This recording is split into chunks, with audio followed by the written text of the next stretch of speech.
Franck Donne, la ville d'Antibes a choisi de confier la gestion de ces deux principaux ports au groupement Artémis, dans lequel la CCI est associée à la Caisse des dépôts et à la Caisse d'épargne. C'est une étape importante pour la CCI? Oui, c'est une étape fondamentale puisque le port Vauban est le premier port d'Europe et associé au port Galice, ça ne fait qu'injecter 2000 places de bateaux supplémentaires au réseau Riviera Port qui en gérait déjà 2500.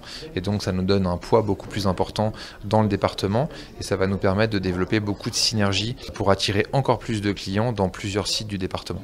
Pour gérer ces deux ports, vous êtes adossé à deux établissements financiers. C'est parce que les investissements étaient très importants à réaliser? Alors pas que, on voulait délivrer aussi à la ville d'Antibes un message d'intérêt général et donc de prendre 3 opérateurs d'intérêt général, national, départemental et régional, avait plein de sens par rapport à ça. Et effectivement, ça nous permettait aussi de conserver des éléments assez différenciants de notre offre qui étaient le respect de la parole donnée, le fait qu'on soit présent depuis très longtemps, qu'on connaisse les opérations de développement économique et qu'on apporte une traçabilité de bout en bout de l'ensemble des fonds qui rentrent dans le projet et qui sortent du projet.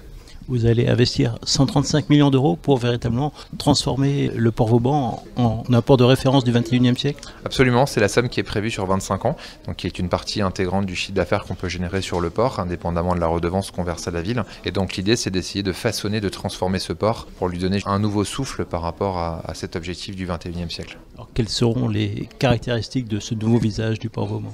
Caractéristiques d'un port ouvert à tous, d'un port à vivre, ça c'est un point important par rapport à la population antiboise, un port animé dans lequel il se passe souvent quelque chose et si possible toujours quelque chose, un port connecté sur toutes les offres technologiques qu'on peut avoir dans la plaisance mais plus généralement dans la vie de tous les jours aujourd'hui, un port écologique et responsable. Ça c'est un point également très important de notre offre puisqu'on insiste beaucoup sur l'impact écologique de l'offre par rapport à son environnement.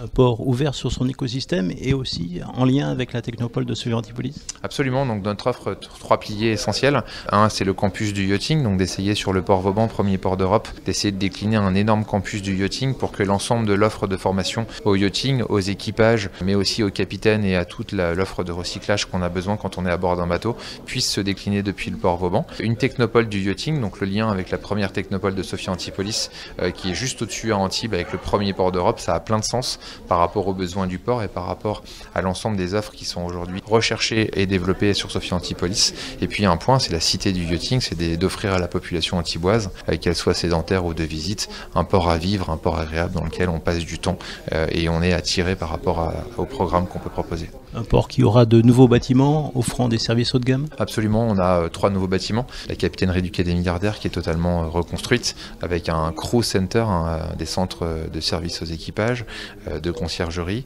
une offre de bâtiments dans l'Anse Saint-Roch de près de 2000 m² et puis à la place de la capitainerie actuelle, un restaurant panoramique avec des offres de services aux plaisanciers qui permettent à chaque quartier du port de trouver un bâtiment qui accueille ses plaisanciers. Alors l'investissement est important, il se fera par étapes. Quelle sera la première phase? Alors la première phase, c'est la capitainerie du quai des Milliardaires et puis on essaye très rapidement justement de mettre au point notre programme d'investissement et c'est ce qui permettra normalement de donner un nouveau visage le plus vite possible à ce port sans aller trop vite non plus puisqu'il faut respecter en fait nos clients dedans qui sont là pour prendre du plaisir et profiter des saisons d'été et donc on va essayer de morceler notre programme d'investissement pour proposer un programme le plus efficace possible tout en préservant la qualité de vie de nos clients.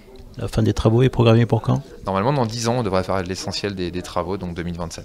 Alors pour l'instant, ces travaux ne prévoient pas d'extension du port, mais celle-ci reste encore possible. Oui, elle est possible si le maire décide de l'activer, elle est possible dans le contrat. Elle n'est pas prévue aujourd'hui comme étant un engagement qu'on prend, mais nous avons prévu, si elle est décidée, la capacité de la mener dans le cadre du contrat qu'on a.